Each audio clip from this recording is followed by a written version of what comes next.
It's out on another cold, brutal cold day.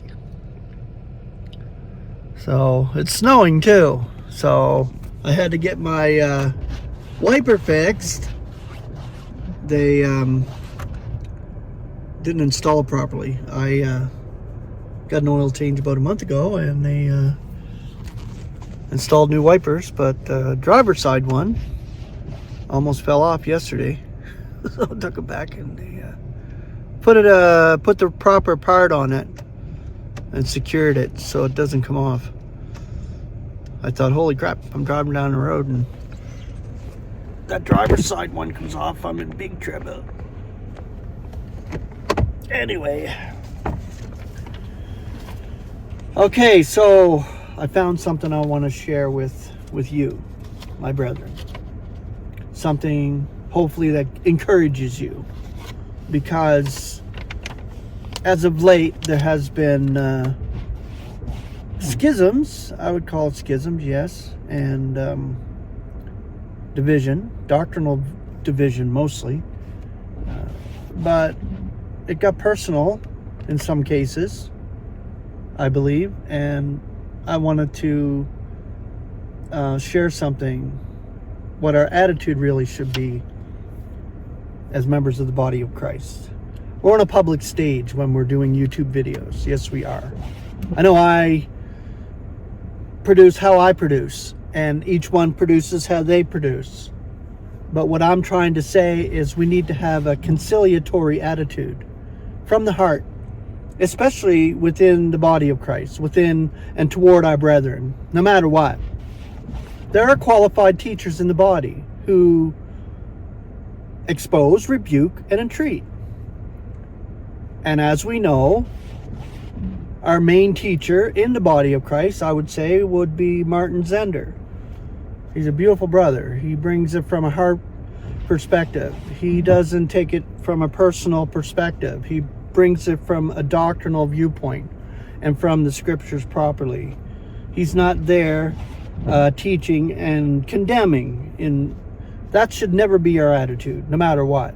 And I found this little writing by A.E. Nock, Adolf Ernst Nock, done years ago, but it's just a small little writing, and I really wanted to share it with you. So we're going to get into that. I have a coffee today. No muffin, no eating. The masticated muffin incident on my last video might have caused a bit of an offense to somebody, but that's fine. I understand totally. Eating on camera or eating on my videos, no, that just doesn't work. But drinking coffee, I can do that. And I thought it was rude, so apologies for the eating on camera. I did enjoy the muffin though. Okay, so this is called condemnation or conciliation. When differences arise between saints, which they will, what is to be our attitude toward them? In practically every case, it is easy to take the judge's seat and condemn one party and acquit the other. And the less real evidence we have, the better. Had we all the evidence, we would probably divide the condemnation. But are we capable of judging, or are we authorized to do so? Is not this the special prerogative of our Lord? And he will not merely condemn, but set right. See, there's a whole process there when it comes to God and Christ and what they do with the human being. They give the experience, they bring the judging, God brings the judging, but he sets right through the judging. So this is going to happen with all humanity at the great white throne. They'll be judged according to their acts, but they'll be set right. Our place is quite the opposite. We are to accept wrong done to ourselves, and to conciliate those who are against us, and to reconcile others who are at enmity. That is God's attitude today, and it should be ours. One of conciliation, a conciliatory approach to everything, no matter what. We're on the world stage, so we need to have that peace about us no matter what. This is what I'm trying to say here. We are all inclined to take sides and further the offense. And every one of us do this. Because we're mortal, we're human, we're emotional. Yes, this happens. Rather than to keep clear of disputes which do not concern us. My attitude, of course, is one of conciliation. And I don't like to get involved with disputes. I don't believe I'm qualified enough to argue when it comes to the scriptures. I know what God teaches me. I grow in that personally, and the growth is personal for me.